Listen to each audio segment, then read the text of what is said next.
Salute Bharat.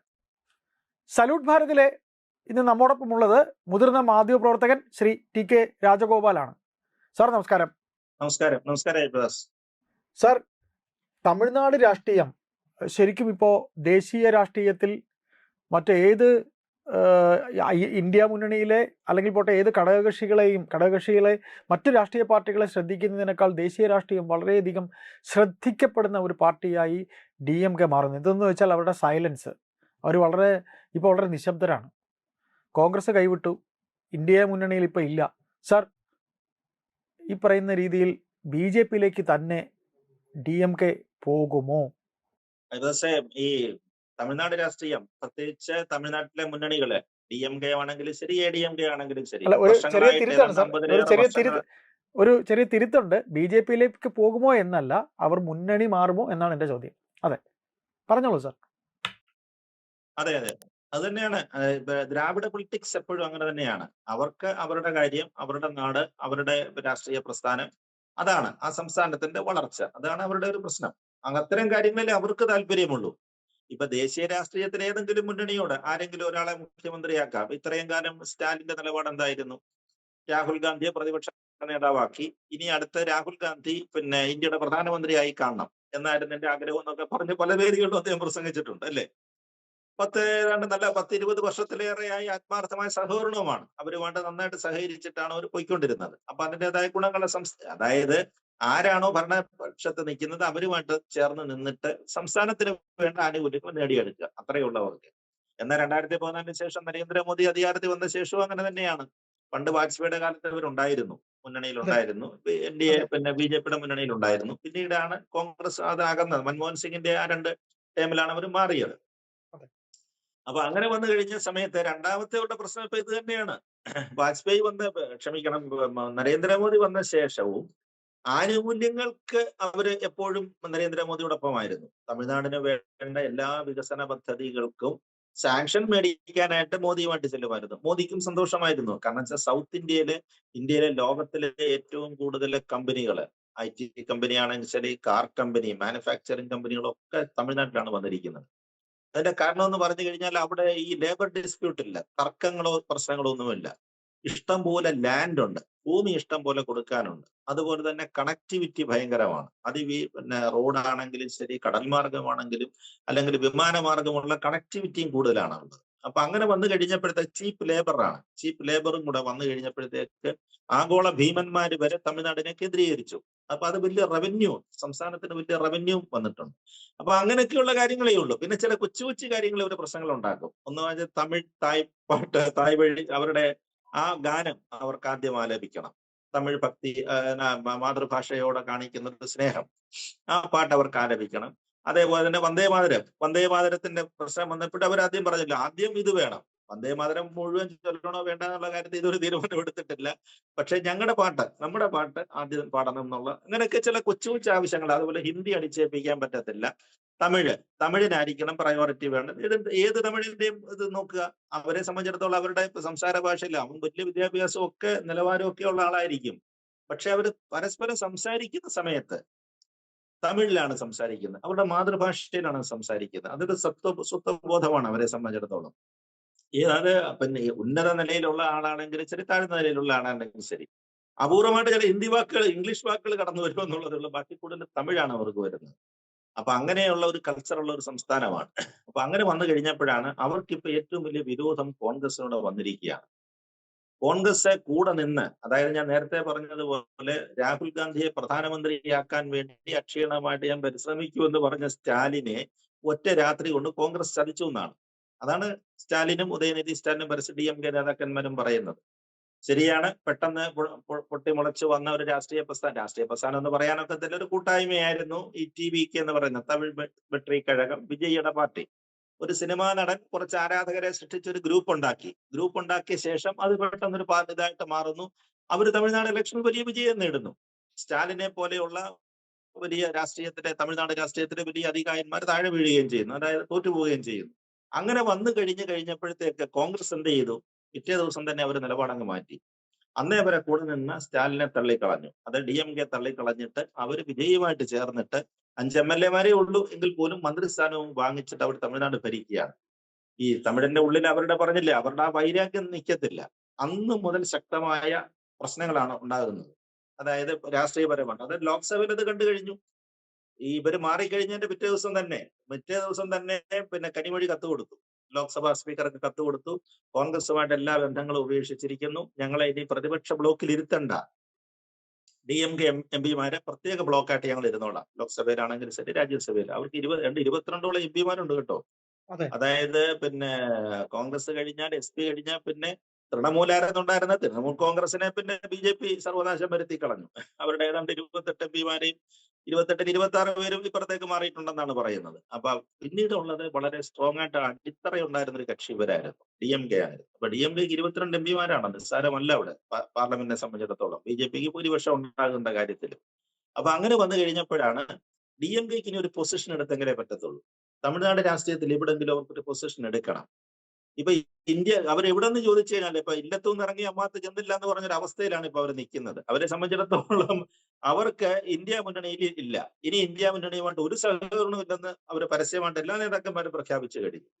പിന്നീട് അവർക്ക് എവിടെ ചെന്ന് കയറണം? ഇപ്പൊ വഴിക്ക് പോയി നിൽക്കാനൊക്കത്തില്ല. തൃശങ്കു സർപ്പം എന്നൊരു ഏർപ്പാട് രാഷ്ട്രീയത്തിൽ ഇല്ലല്ലോ. എവിടെയെങ്കിലും ഒന്ന് ചെന്ന് കയറണം. അതിന് പറ്റുന്നത് ഒരു പക്ഷെങ്കിൽ കേന്ദ്ര സർക്കാർ BJP തന്നെയാണ്. അതുകൊണ്ടാണ്. പക്ഷെ BJPക്കും താല്പര്യമുണ്ട്. BJP സംബന്ധിച്ച് അവർക്കും താല്പര്യമുണ്ട്. കാരണം ഇപ്പൊ സൗത്തില് 4 സംസ്ഥാനങ്ങൾ കയ്യിൽ നിന്ന് പോയി നിൽക്കുകയാണ്. അവരുടെ ഏറ്റവും സ്ട്രോങ് ഹോൾഡായിരുന്ന കർണാടക പോയി. കേരളത്തിൽ ഒരിക്കൽ വന്നിട്ടില്ലെങ്കിൽ പോലും കേരളം വീണ്ടും കോൺഗ്രസ് തിരിച്ചു പിടിച്ചു. തമിഴ്നാട്ടിൽ ഒരുപാട് ശ്രമങ്ങൾ നടത്തി നോക്കിയതാണ്. അണ്ണാമലൈ വരെ ഉപയോഗിച്ചിട്ടുള്ള ഒരുപാട് ശ്രമങ്ങൾ നടത്തി നോക്കിയതാണ്. ഓരോ മുന്നണിയെയും, ദ്രാവിഡ മുന്നണിയെ സ്വാധീനിക്കാൻ നോക്കിയിട്ട് അതും പറ്റിയില്ല. അതേപോലെ തെലുങ്കാനയും കയ്യിൽ നിന്ന് പോയി. അപ്പൊ ഇങ്ങനെ വന്നു കഴിഞ്ഞപ്പോഴേ കൂടി ഇപ്പോഴും ആന്ധ്രാപ്രദേശും പോണ്ടിച്ചേരിയിലും മാത്രമേ ഉള്ളല്ലോ BJPക്ക് പിന്നെ പറയാവുന്ന സഖ്യകക്ഷി ഭരണം, അല്ലെങ്കിൽ പോണ്ടിച്ചേരിയിൽ ഒറ്റയ്ക്കുള്ള ഭരണം നിൽക്കുന്നത്. അങ്ങനെ വന്നപ്പോ തമിഴ്നാട് അവർക്ക് വലിയ താല്പര്യമുണ്ട് അവരെ കേന്ദ്രീകരിച്ചുള്ള. അപ്പൊ അതുകൊണ്ട് BJP DMKയുടെ ഭാഗത്തു നിന്ന് അങ്ങനെ ഒരു നീക്കം വന്നു കഴിഞ്ഞാൽ ഉറപ്പായിട്ടും അവർ സ്വാഗതം ചെയ്യും. അവരെ 2 കൈ നീട്ടി സ്വീകരിക്കുകയും ചെയ്യും. അതിന്റെ ചില നീക്കങ്ങളൊക്കെ നടക്കുന്നുണ്ട്. അതിൻ്റെതായ പിന്നെ അടിയൊഴുക്ക് രാഷ്ട്രീയത്തിൽ. കാരണം അല്ലാതെ പറ്റുകയില്ല. ഇപ്പൊ DMKക്ക് ഒന്നിച്ച് നിൽക്കണം ഏതെങ്കിലും മുന്നണി പോയി, അതായത് പിന്നെ ഭരണമുന്നണിയിലെ കോൺഗ്രസ് ഇന്ത്യ മുന്നണിയില്ലെന്ന് പറഞ്ഞു കഴിഞ്ഞാൽ പിന്നെ സ്വാഭാവികമായിട്ട് അവർക്ക് എങ്ങോട്ടാ പോകാൻ മാർഗമുള്ളത്? തീർച്ചയായിട്ടും BJPയിലേക്ക് തന്നെ പോകാൻ മാർഗമുള്ളൂ. അപ്പൊ NDA മുന്നണിയിലേക്ക് അവർക്ക് പോകേണ്ടി വരും. അതുകൊണ്ടാണ് ഈ ക്യാബിനറ്റ്, നമ്മുടെ മന്ത്രിസഭ ഷഫിളിംഗ് പോലും വൈകുന്നെന്നാണ് ഇപ്പൊ വരുന്ന സൂചന. അല്ലെങ്കിൽ ഈ വർഷകാല സമ്മേളനത്തിന് മുമ്പേ ക്യാബിനറ്റിന്റെ റീഷഫിളിംഗ് നടക്കേണ്ടതായിരുന്നു. അത് പിന്നെ അങ്ങനെ വരുന്ന, പക്ഷേ പിന്നീട് അത് മാറ്റിവെക്കുക, അടിയന്തരമായിട്ട് മാറ്റിവെച്ചു. പക്ഷെ അന്ന് അതിന് പറഞ്ഞിരുന്ന കാരണം ഈ FCRA ബില്ലടക്കം ചില സാധനങ്ങൾ വരുന്നത് കൊണ്ടാണെന്നാണ് പറഞ്ഞത്. പക്ഷെ അതല്ലായിരുന്നു. മണ്ഡല പുനർനിർണയ ബില്ലുകൾ വരുന്നുണ്ട്, അപ്പൊ അത് കഴിഞ്ഞിട്ടാകാം എന്നുള്ളതായിരുന്നു. അതല്ല, കഴിഞ്ഞ ദിവസം ഇദ്ദേഹം മറ്റേ തിരുവണ്ണാമലൈ ക്ഷേത്രത്തിൽ വന്നിരുന്നത് ശ്രദ്ധിച്ചിരുന്നു അയ്യപ്പദാസെ? തമിഴ്നാട്ടിലെ തിരുവണ്ണാമലൈ, അതായത് ഈ പാർലമെന്റ് വർഷകാല സെഷനിൽ കിടന്ന് കത്തുന്ന സമയമാണ്. ഏതാണ്ട് ഒരു 5-6 ദിവസത്തിന് മുമ്പാണ് അമിത്ഷാ പൊടുന്നനെ തമിഴ്നാട്ടിലെ തിരുവണ്ണാമലൈ ക്ഷേത്രത്തിൽ എത്തിയിരിക്കുന്നു. അവിടെ വന്നിട്ട് പിന്നെ ഇവിടെയും വന്നു, നമ്മുടെ രമണ മഹർഷിയുടെ ആശ്രമത്തിൽ വന്നിരിക്കുന്നു.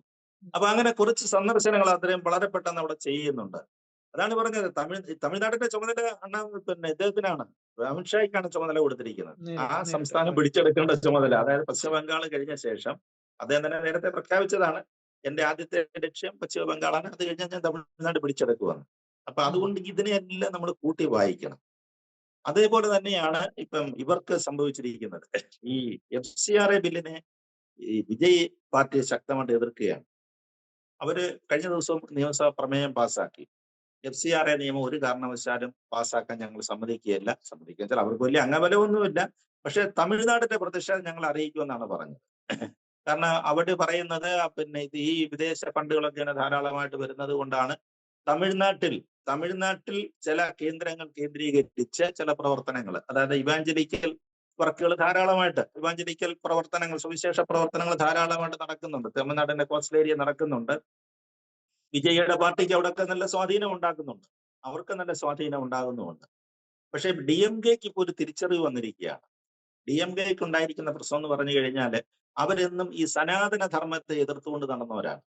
അത് പരസ്യമായിട്ട് പ്രസംഗിക്കുന്നതിന് മടിയൊന്നും ഉണ്ടായിരുന്നില്ല. നമുക്കറിയാമല്ലോ, ഉദയനിധി സ്റ്റാലിനൊക്കെ എന്താണ് പ്രസംഗിച്ചുകൊണ്ടിരുന്നത്, അല്ലേ?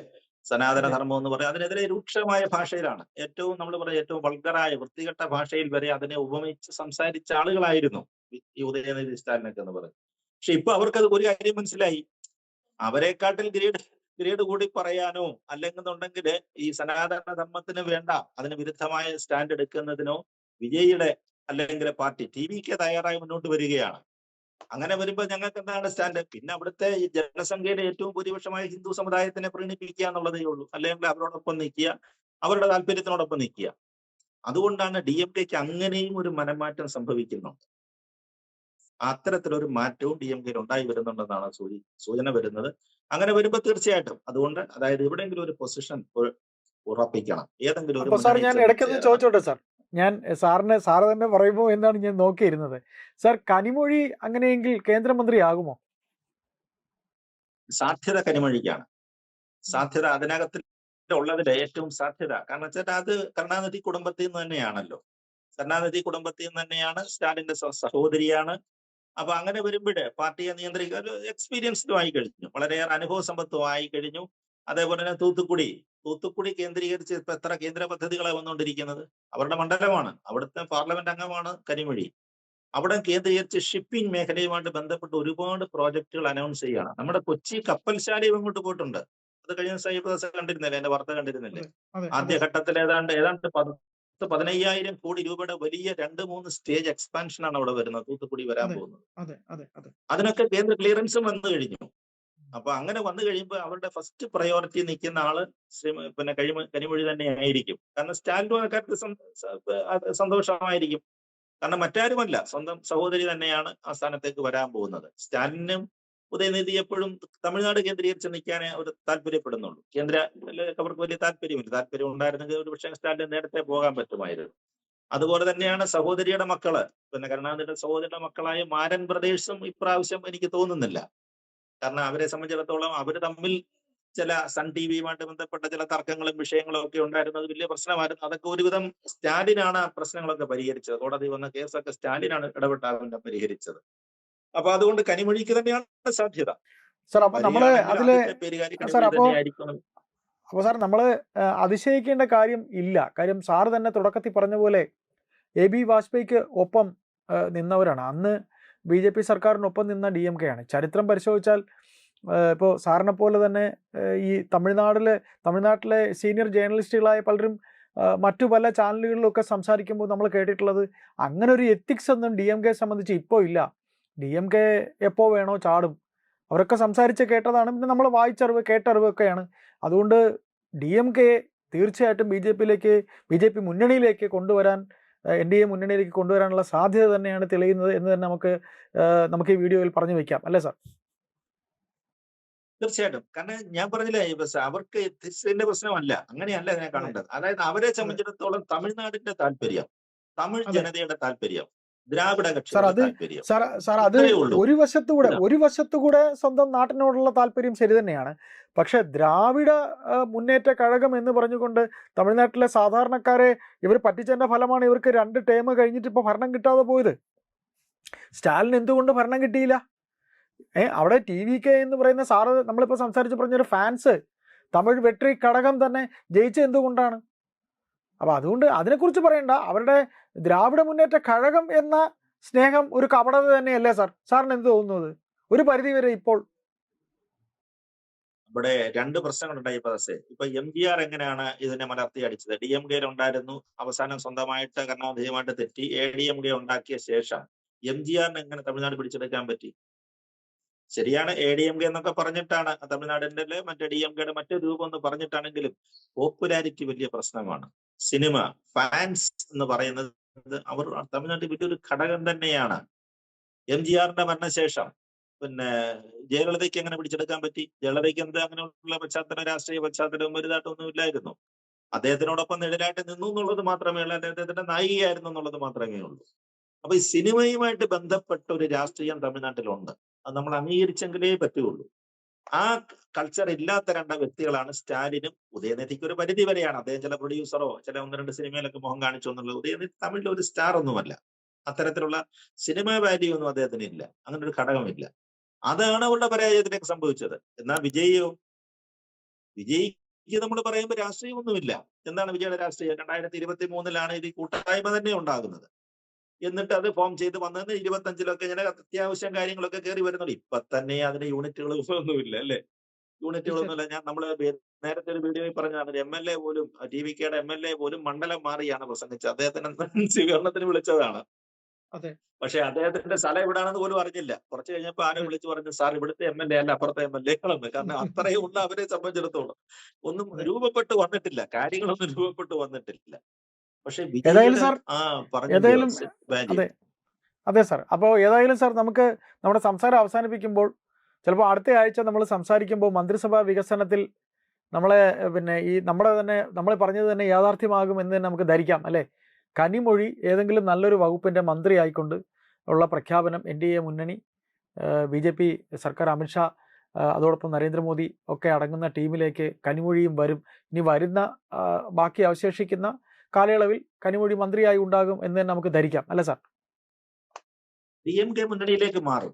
NDA മുന്നണിയിലേക്ക് മാറാനാണ് 90%. കാരണം രാഷ്ട്രീയത്തിൽ അങ്ങനെയാണ് അയ്യപ്പദാസെ. നമ്മൾ പ്രതീക്ഷിക്കുന്നൊന്നും ആയിരിക്കും, അപ്രതീക്ഷിതമായിരിക്കും. DMK NDA മുന്നണിയിലേക്ക് പരോക്ഷ പിന്തുണ കൊടുക്കും. അങ്ങനെ വരുമ്പോൾ അവരെ മുന്നണിയിൽ മന്ത്രിസഭയിൽ എടുക്കുകയും ചെയ്യും. അങ്ങനെ മന്ത്രിസഭയിൽ എടുക്കുകയാണെങ്കിൽ ഫസ്റ്റ് പ്രയോറിറ്റി, ഒന്നാമത്തെ സാധ്യത കനിമൊഴിക്ക് തന്നെയാണെന്നുള്ള കാര്യമാണ് ഇതുവരെയുള്ള നമ്മുടെ ഒരു അസസ്മെന്റ് നമുക്ക് തോന്നുന്നു. നന്ദി. Thank you sir.